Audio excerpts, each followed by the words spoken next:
സംസ്ഥാനത്തെ പൊതുവിദ്യാലയങ്ങളെയും വിദ്യാഭ്യാസ അവകാശങ്ങളെയും അട്ടിമറിക്കുന്ന PMC പദ്ധതി കേരളത്തിൽ നടപ്പിലാക്കുന്നുവെന്നും അതിലൂടെ വലിയ രീതിയിൽ കേന്ദ്ര ഫണ്ട് ലഭിച്ചേക്കുമെന്നുള്ള മുഖ്യമന്ത്രിയുടെയും നിലവിലെ വിദ്യാഭ്യാസ മന്ത്രിയുടെയും വാദങ്ങൾ ജനങ്ങളെ വഞ്ചിക്കുന്നതും പൂർണ്ണമായും അസത്യവുമാണ്.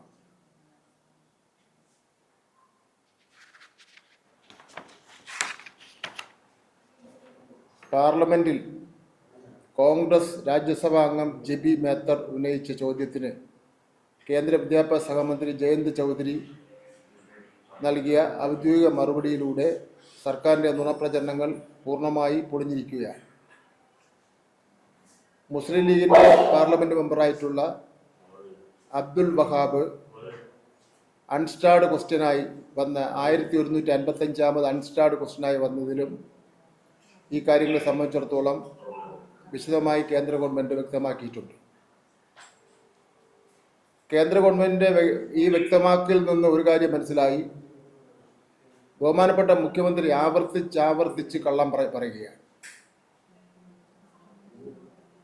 മുഖ്യമന്ത്രി പറയുന്ന കാര്യങ്ങൾ സംസ്ഥാനത്തെ ജനങ്ങൾ വിശ്വസിക്കാൻ വയ്യാത്ത നിലയിലാണ് ഓരോ വിഷയങ്ങളിലും കള്ളം പറഞ്ഞുകൊണ്ടിരിക്കുന്നത്. പ്രതിപക്ഷ നേതാവായിരുന്നപ്പോൾ പറഞ്ഞ കാര്യങ്ങൾക്ക് നേരെ വിരുദ്ധമായിട്ടുള്ള കാര്യങ്ങളാണ് അദ്ദേഹം ഇപ്പോഴും പറഞ്ഞുകൊണ്ടിരിക്കുന്നത്. നിരന്തരമായി കള്ളം പറഞ്ഞുകൊണ്ടിരിക്കുന്ന ആൾക്കാരെ എന്ത് വിളിക്കണമെന്ന് സംബന്ധിച്ചിടത്തോളം എനിക്കറിയില്ല, അത് ജനങ്ങൾ തീരുമാനിക്കട്ടെ. കേരളത്തിലെ പൊതുവിദ്യാഭ്യാസ താല്പര്യങ്ങൾക്കും കുട്ടികളുടെ ഭാവിക്കും വിഘാതമായ ഈ പദ്ധതി എന്തുകൊണ്ട് കേരളം നടപ്പിലാക്കരുത് എന്ന് വ്യക്തമായ കാരണങ്ങളുണ്ട്. കേരളത്തിലെ സ്കൂളുകളുടെ പാർലമെന്റിൽ വന്നിട്ടുള്ള മറുപടി ഞാൻ ഒന്ന് പറയാം. കേരളത്തിലെ സ്കൂളുകളുടെ എണ്ണത്തിൻ്റെ ചോദ്യത്തിന് മറുപടി 0. ഈ PMC അംഗമായിട്ടുള്ളവരുടെ കേന്ദ്ര സർക്കാർ രാജ്യസഭയിൽ നൽകിയ രേഖകൾ പ്രകാരം പദ്ധതിക്കായി തട്ടുകളായി തിരിച്ച് സ്കൂളുകളെ തിരഞ്ഞെടുക്കുന്ന ചലഞ്ച് ബോർഡിൽ കേരളത്തിലെ ഒരു സംസ്ഥാന പൊതുവിദ്യാലയം പോലും തിരഞ്ഞെടുക്കപ്പെട്ടിട്ടില്ല. ചോദ്യത്തിന് ഉത്തരവാദമാണ് 0. കേന്ദ്രത്തിൻ്റെ കീഴിലുള്ള KVS NVS സ്കൂളുകളിൽ മാത്രമാണ് പട്ടികയിലുള്ളത്. കിട്ടിയ ഫണ്ട് PMC ഫണ്ടല്ല. കേരളത്തിന് അനുവദിച്ചതായി പറയുന്ന 99,27,00,000 രൂപ PMC നടപ്പിലാക്കിയതിന് കിട്ടിയതല്ല, മറിച്ച് സമഗ്ര ശിക്ഷ വഴിയുള്ള വിദ്യാഭ്യാസ അവകാശ നിയമപ്രകാരമുള്ള സ്വാഭാവിക വിഹിതം മാത്രമാണ്. ധാരണാപത്രത്തിൽ ഒപ്പുവയ്ക്കാത്ത തമിഴ്നാടിനും ഇത് ലഭിച്ചിട്ടുണ്ട്.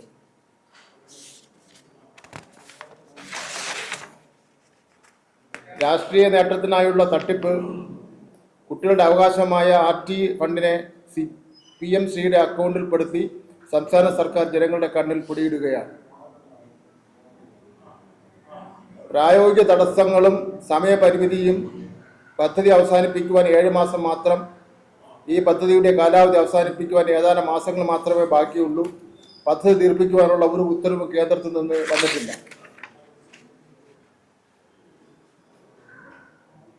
സങ്കീർണവും സമയമെടുക്കുന്നതുമായ നടപടിക്രമങ്ങൾ. സ്കൂൾ തിരഞ്ഞെടുപ്പ് UDAIS പ്ലസിലെ എൻറോൾമെന്റ് ഡാറ്റ അടിസ്ഥാനമാക്കിയാണ് കേന്ദ്ര ലിസ്റ്റ് പ്രസിദ്ധീകരിക്കുക. ഓണപരീക്ഷ സമയത്തെ ജോലിഭാരം. ലിസ്റ്റിലുള്ള സ്കൂളുകൾ അടിസ്ഥാന സൗകര്യങ്ങൾ ഉൾപ്പെടെ 7 മേഖലയിലെ വിവരങ്ങൾ അപ്ലോഡ് ചെയ്യണം. സംസ്ഥാന തലത്തിൽ ഇത് പരിശോധിക്കാൻ 1 മാസം വേണം. നമ്മുടെ കുട്ടികളുടെ ഓണപരീക്ഷ സമയത്താണ് ഈ അനാവശ്യ ജോലിഭാരം അടിച്ചേൽപ്പിക്കുന്നത്. ഈ കാര്യങ്ങളൊന്നും സംസ്ഥാന ഗവൺമെന്റോ മുഖ്യമന്ത്രിയോ വിദ്യാഭ്യാസ മന്ത്രിയോ പഠിച്ചിട്ടില്ല, മനസ്സിലാക്കിയിട്ടില്ല.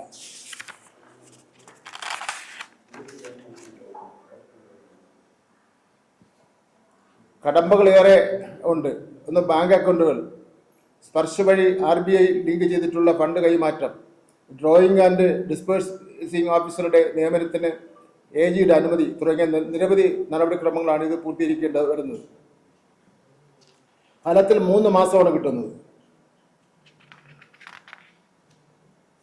ഇത്രയും സങ്കീർണമായ പ്രക്രിയകൾ പൂർത്തിയാക്കുമ്പോഴേക്കും പദ്ധതിക്ക് 3 മാസത്തെ ആയുസ് മാത്രമേ ഉണ്ടാകൂ.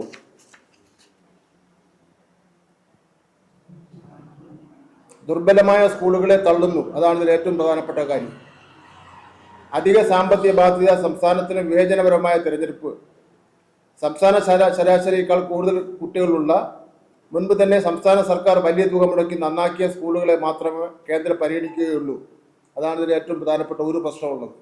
നമ്മളിപ്പോൾ നന്നാക്കി പിന്നെ ലിഫ്റ്റും AC-യും പിന്നെ അതുപോലെയൊക്കെയുള്ള നന്നായിട്ട് ഇട്ടിരിക്കുന്ന ആ സ്കൂളുകളെ പരിഗണിക്കപ്പെടുകയുള്ളൂ.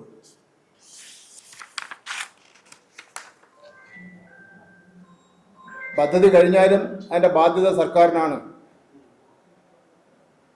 പദ്ധതി കാലാവധി കഴിഞ്ഞാലും ഈ സ്കൂളുകൾ PM ശ്രീ എന്ന പേരിൽ അറിയപ്പെടുകയും കേന്ദ്ര നയങ്ങൾ തുടരേണ്ടി വരികയും ചെയ്യും. അതിനുള്ള ഫണ്ട് സംസ്ഥാനത്തെ മുഴുവൻ വിദ്യാലയങ്ങൾക്കും അർഹതപ്പെട്ട പൊതു ഫണ്ടിൽ നിന്നാണ് വിനിയോഗിക്കപ്പെടേണ്ടത്.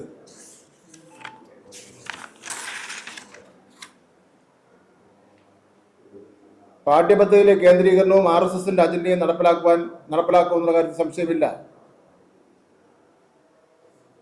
നാഷണൽ ടെസ്റ്റിംഗ് ഏജൻസി പോലുള്ള ഏജൻസികളെ ഉപയോഗിച്ച് പ്രവേശന പരീക്ഷകൾ അടക്കമുള്ള മുഴുവൻ പരീക്ഷകളും കേന്ദ്രീകരിക്കുവാൻ കേന്ദ്ര സർക്കാർ നീക്കം നടത്തുന്നു. നീറ്റ് പരീക്ഷയിലെ നടത്തിപ്പിൽ നാം കണ്ട ക്രമക്കേടുകളും അട്ടിമറികളും ഇനിയും ആവർത്തിക്കും എന്ന് കേൾക്കേണ്ടതായിട്ടുണ്ട്.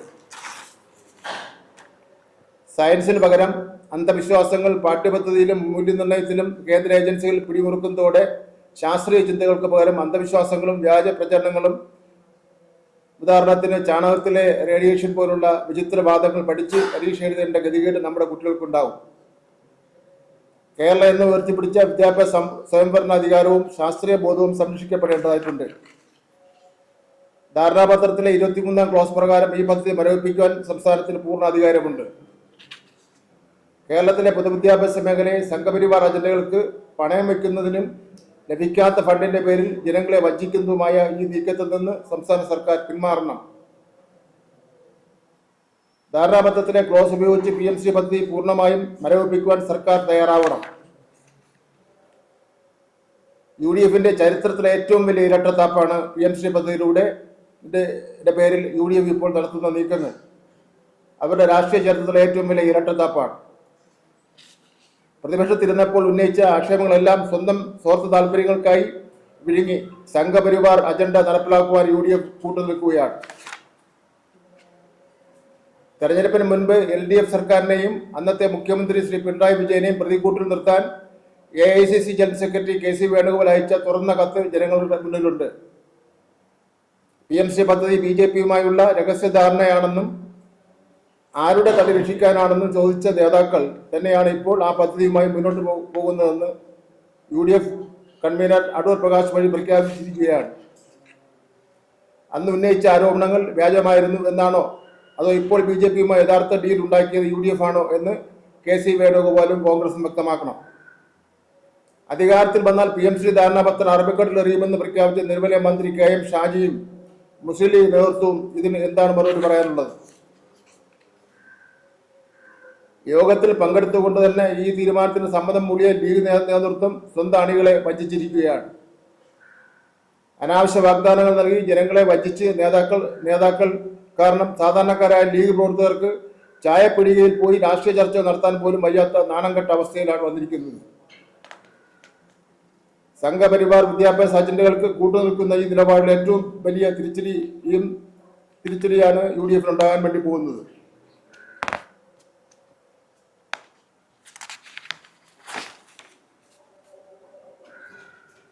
ഇതിൽ ഏറ്റവും വലിയ പ്രത്യാഘാതം അനുഭവിക്കേണ്ടി വരുന്നത് മുസ്ലിം ലീഗിനായിരിക്കും. പ്രതിപക്ഷത്തായിരുന്നപ്പോൾ പറഞ്ഞ കാര്യങ്ങളെല്ലാം വിഴുങ്ങി PMC പദ്ധതിയുമായി മുന്നോട്ട് പോകാനും കേന്ദ്ര ഫണ്ട് വാങ്ങാനും ഉപസമിതിയെ നിയോഗിച്ചത് UDFന്റെ അവസരവാദ രാഷ്ട്രീയത്തിന്റെ തെളിവാണ്. കേരളത്തിന്റെ പൊതുവിദ്യാഭ്യാസ രംഗത്തെ സംഘപരിവാർവൽക്കരിക്കുവാനുള്ള നീക്കങ്ങൾക്ക് ഉടപിടിക്കുന്ന UDF ജനങ്ങളോട് കൃത്യമായ മറുപടി പറയാൻ ബാധ്യസ്ഥരാണ്. രാജ്യസഭയിൽ രണ്ടുപേരാണ് ചോദ്യങ്ങൾ ചോദിച്ചിട്ടുള്ളത്. ശ്രീ അബ്ദുൽ വഹാബും അതുപോലെ തന്നെ നമ്മുടെ കോൺഗ്രസിൻ്റെ രാജ്യസഭ അംഗവും. പാർലമെന്റിലെ മുസ്ലിം ലീഗ് MP ശ്രീ അബ്ദുൽ വഹാബ് ഉന്നയിച്ച ചോദ്യത്തിന് കേന്ദ്ര വിദ്യാഭ്യാസ സഹമന്ത്രി നൽകിയ വ്യക്തമായ മറുപടി UDF സർക്കാരിന്റെ വ്യാജ പ്രചരണങ്ങളുടെയും ഇരട്ടത്താപ്പിന്റെയും മുഖംമൂടി വലിച്ചു കയറിയിരിക്കുകയാണ്. PMC പദ്ധതിയിൽ ഒപ്പുവച്ചില്ലെങ്കിലോ പദ്ധതിയിൽ നിന്ന് പിന്മാറിയാലോ സംസ്ഥാനങ്ങൾക്ക് നൽകി വരുന്ന സാർവത്രിക വിദ്യാഭ്യാസ സഹായത്തെയോ ഫണ്ടുകളെയോ അത് ബാധിക്കില്ലെന്ന് കേന്ദ്ര സർക്കാർ ഇപ്പോൾ രേഖാമൂലം നൽകിയിരിക്കുകയാണ്. ഇതാദ്യമായിട്ടാണ് കേന്ദ്ര സർക്കാർ ഇക്കാര്യം പറയുന്നത്. മുമ്പ് അന്നത്തെ സംസ്ഥാന വിദ്യാഭ്യാസ മന്ത്രി കേന്ദ്ര വിദ്യാഭ്യാസ മന്ത്രി നേരിൽ കണ്ടപ്പോഴും സമഗ്ര ശിക്ഷയുടെ ദേശീയ യോഗങ്ങളിലും PM ശ്രീ ധാരണാപത്രം ഒപ്പിട്ടില്ലെങ്കിൽ സമഗ്ര ശിക്ഷ ഫണ്ട് നൽകില്ല എന്നാണ് കേന്ദ്രമന്ത്രിയും കേന്ദ്ര ഉദ്യോഗസ്ഥന്മാരും പറഞ്ഞിരുന്നത്. പദ്ധതിയിൽ ചേരാത്ത സംസ്ഥാനങ്ങൾക്ക് അതിലൂടെ ലഭിക്കുന്ന പ്രത്യേക ആനുകൂല്യങ്ങൾ മാത്രമാണ് നഷ്ടപ്പെടുക എന്ന് കേന്ദ്രം ഇപ്പോൾ പറയുമ്പോൾ ഫണ്ട് തടസ്സപ്പെടുമെന്ന തെറ്റായ ന്യായീകരണം ഉയർത്തി കാവ്യവൽക്കരണ അജണ്ടയുമായുള്ള ഒരു പദ്ധതി കേരളത്തിൽ നടപ്പിലാക്കുവാൻ UDF സർക്കാർ കാണിക്കുന്ന തിടുക്കം ആരെ പ്രീതിപ്പെടുത്താനാണ്?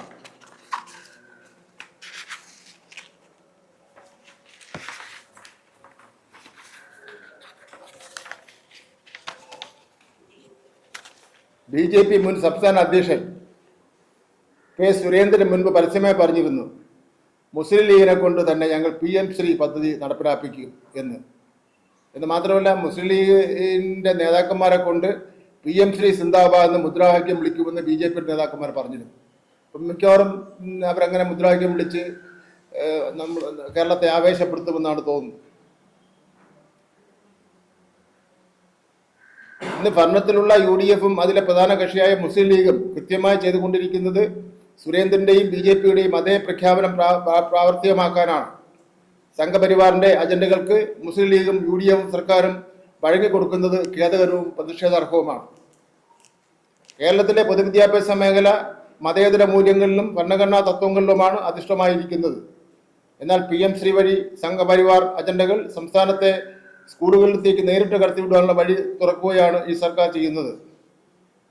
ഫണ്ട് തടസ്സപ്പെടില്ലെന്ന് കേന്ദ്രം വ്യക്തമാക്കിയ സാഹചര്യത്തിൽ ഇനി ഒരു നിമിഷം പോലും വൈകാതെ കരാറിൽ പദ്ധതിയുമായി മുന്നോട്ട് പോകാനുള്ള നീക്കത്തിൽ നിന്ന് പിന്മാറാൻ സർക്കാർ തയ്യാറാവണം.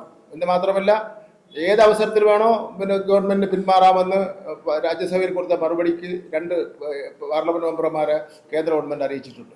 അപ്പോൾ ഇതാണ് ഈ കള്ളമാണ് പറഞ്ഞു പരത്തിക്കൊണ്ടിരിക്കുന്നത്. ഇപ്പോ മന്ത്രിയായിരിക്കുന്ന ശ്രീ ഷാജി പറഞ്ഞല്ലോ, ഈ എല്ലാ PM ശ്രീ കേരളത്തിൽ നടപ്പിലാക്കേണ്ടി വന്നു കഴിഞ്ഞാൽ ആ PM ശ്രീ ഞങ്ങൾ കടലിലെറിയുമെന്നാണ് പറഞ്ഞത്. ഇനിയിപ്പോൾ എവിടെയാണ് അവരെറിയാൻ വേണ്ടി പോകുന്നതെന്ന് അറിയില്ല. ഫണ്ട് ലഭിക്കില്ലെന്ന കള്ളം പറഞ്ഞ് ജനങ്ങളെ വഞ്ചിക്കുന്നത് UDF അവസാനിപ്പിക്കണം. കേരളത്തിന്റെ മതേതര പൊതുവിദ്യാഭ്യാസ മേഖലയെ സംരക്ഷിക്കാൻ സർക്കാർ തയ്യാറാവണം.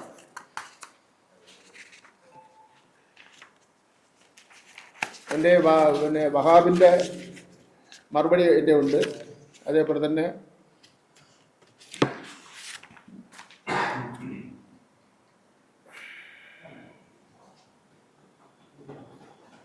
ജബി മേത്തറിൻ്റെയും മറുപടി എൻ്റെ ഉണ്ട്. 2 പാർലമെൻറ്റിൽ തന്നിട്ടുള്ള മറുപടി ഉണ്ട്. അതിൽ വ്യക്തമായി തന്നെ ഈ പറഞ്ഞ കാര്യങ്ങൾ വ്യക്തമായി തന്നെ പറയുന്നുണ്ട്.